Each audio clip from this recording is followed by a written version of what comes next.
Today is Sunday. It's the 22nd day of the Omer, which is 3 weeks and 1 day. We're starting today the 4th week of the Omer, which is all under the heading of Netzach. Netzach means eternity, endurance, perseverance.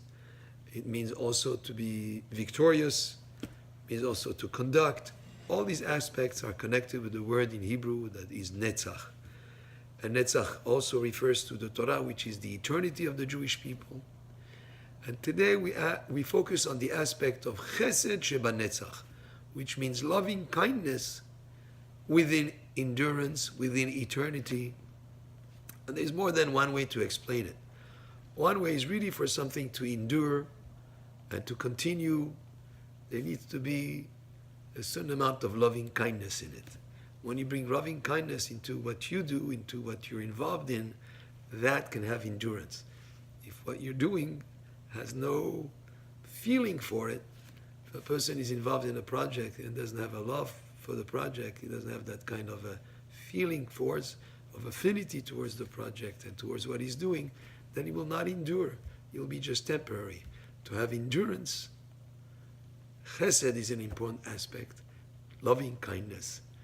And that's the aspect of today as we think for the whole of 4th week of the Omer, we think about the idea of Netzach, endurance, eternity. There's another aspect also, Chesed shebanetzach.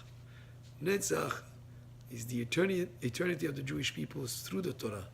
And the Torah has in it a lot of Chesed. It's Torah Chesed.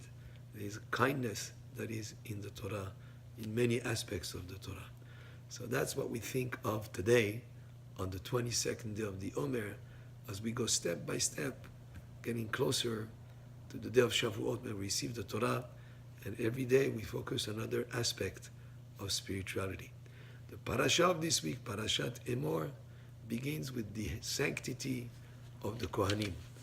The Kohanim, which is the people who served in Bet HaMikdash, had a certain level of, call it, spiritual nobility that they had to uphold.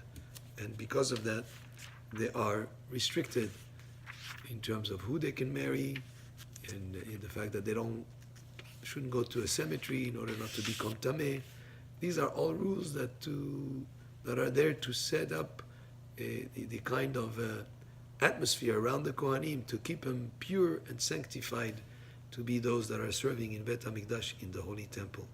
And some of these rules are very applicable also to today.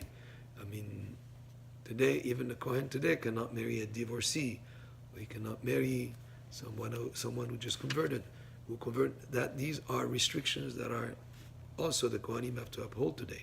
Also, the Kohanim do not go to participate in the funeral unless it's a very close relative, one of the 7 immediate relatives. Then yes, he would be allowed. But even with that, there are certain aspects to preserve his ritual purity, as they are the people, the Kohanim, that even today, when we don't have to Bet HaMikdash, they're the ones that bless us when there is Birkat Kohanim, and they're the ones that we redeem the firstborn from when we do Pidyon HaBen. And that's the first subject for the parasha of this week, is the sanctity of the Kohanim. Baruch Adonai le'olam, amen ve'amen.